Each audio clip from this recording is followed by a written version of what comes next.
बाकी भी जितने भी हैं साथी उनसे भी मैं उनको भी कल मुझे भारतीय जनता पार्टी का नेतृत्व हाईकमांड ये कहती है कि तूने सरपंच भी नहीं बनना है, मैं उसे हंसते हंसते स्वीकार करूंगा। जय भाजपा। इस बार भारतीय जनता पार्टी अपनी 370 सीटें पार करेगी और नेशनल डेमोक्रेटिक अलायंस 400 की सीटें पार करेंगी।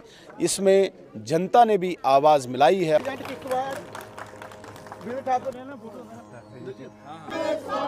स्वागत है भाई नरेंद्र मोदी जी, नरेंद्र मोदी जी।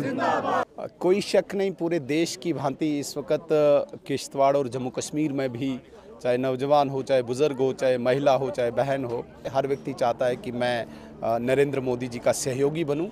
नमस्कार, आप देख रहे हैं फायर मीडिया और इस समय तस्वीरें आपको बता दूं, ये बेलीचराना की तस्वीर है जहां पर आम आदमी पार्टी के कद्दावर नेता जो है विनीत ठाकुर ने जो है आज भाजपा का दामन थामा। और वहीं पर इस समय तस्वीरें आपको दिखा दूं तो भाजपा के कई सीनियर अध्यक्षता जो है यहां पर पहुंची और इस समय ज़रूर बातचीत भी करने की कोशिश करेंगे। क्या किस तरह की मजबूती जो है अब किश्तवाड़ भाजपा में देखने को मिलेगी? कहीं ना कहीं अपोजिशन जो है वो ख़त्म होते हुए नजर आ रही है।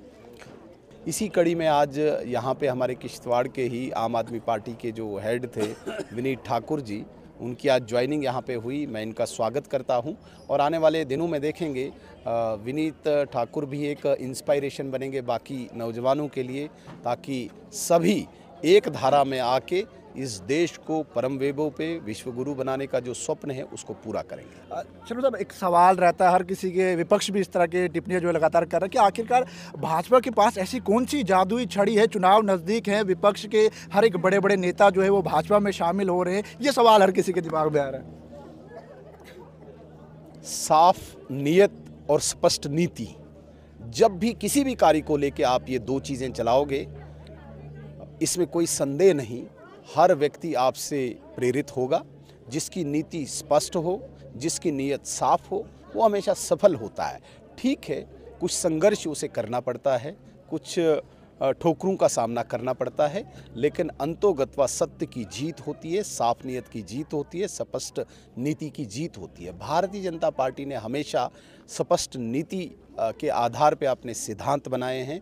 हमने राष्ट्र को प्रथम माना है, नेशनलिज्म पे कोई कंप्रोमाइज़ नहीं करते हैं और गरीब को, जिसमें हम कहते हैं अंत्योदय उदय, जो पंक्ति के आखिरी उस पायदान पे है, उसको उसका राइज ही हमारा लक्ष्य है।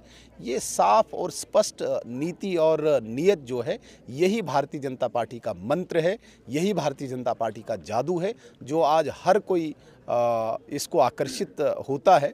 सिर्फ देश में नहीं, आप विदेश में भी देखें, और केवल कॉमन मैन नहीं, एक आम आदमी नहीं, सभी बाहर के लोग जो राष्ट्राध्यक्ष भी हैं, जो इस स्पष्ट नीति और साफ नियत से प्रभावित होकर नरेंद्र मोदी जी का गुणगान करते हैं, यही बेसिक जादू है, ये बेसिक मंत्र है। शर्मा जी, आपसे एक आखिरी सवाल रहेगा। जिस तरह से लोकसभा के चुनाव भी अब नज़दीकी हैं, कहीं ना कहीं जो है हर सियासी जमात जो है वो तैयारियों में जुटी है, क्या लगता है कि चुनाव में किस तरह की जीत जो है भाजपा को देखने को मिलेगी?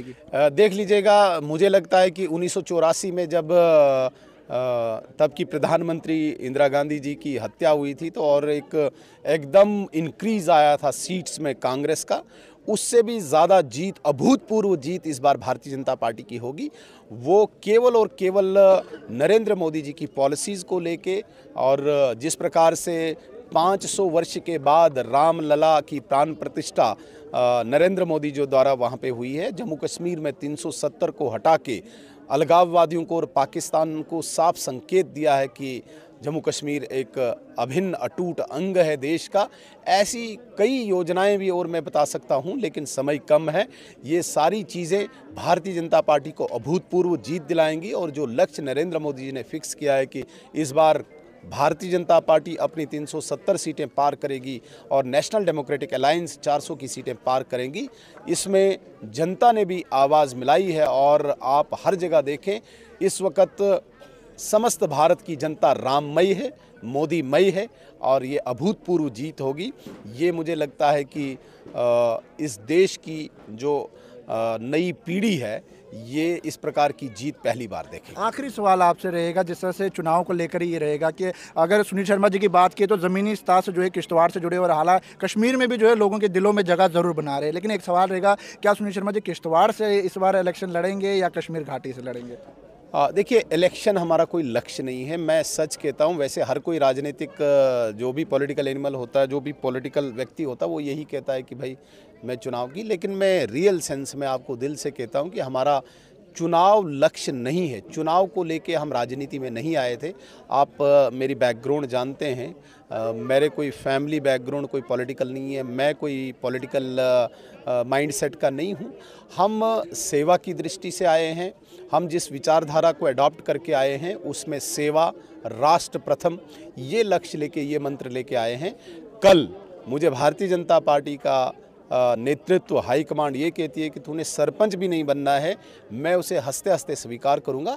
इसमें चुनाव हम फिक्स नहीं कर सकते हैं कि मैंने यहाँ से चुनाव लड़ना है, मैंने वहाँ से चुनाव लड़ना है, फिर मुझे मन टूट जाएगा, फिर मैं विरोध करूंगा। अटकलें लगाई जा रही हैं, कहने कि उधमपुर से इस तरह के अटकलें निकल के सामने नहीं, ये बिल्कुल बेबुनियाद, बेसलेस बातें हैं।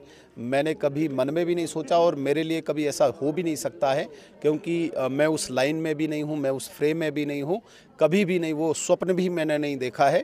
ये टोटल मैं इस बात का ही खंडन करता हूँ। जितना भी मैं मीडिया में देखता हूँ कि इस प्रकार की बातें, मेरे लिए मुझे बड़ा अजीब लगता है। मुझे एक विशेष कार्य में कश्मीर में रखा है, मुझे बहुत गर्व होता है, मुझे बड़ा आनंद आता है, और चुनाव के बदले यदि उसी काम में मुझे लगा दे तो मैं उसमें बड़ा संतुष्ट हूँ। हाँ, जब तक न वहाँ पे जम्मू कश्मीर में भारतीय जनता पार्टी की सरकार बनेगी, तब तक उस कार्य को मैं करता रहूँगा। और आपके माध्यम से ये बात केवल हवाई बात नहीं, बड़ी मजबूती के साथ, बड़ी जिम्मेदारी के साथ, बड़े होश हवास में ये बात कहूँगा कि जो कार्य कश्मीर में इस वक्त हो रहा है उसका जो रिज़ल्ट है वो जम्मू कश्मीर में भारतीय जनता पार्टी की सरकार है।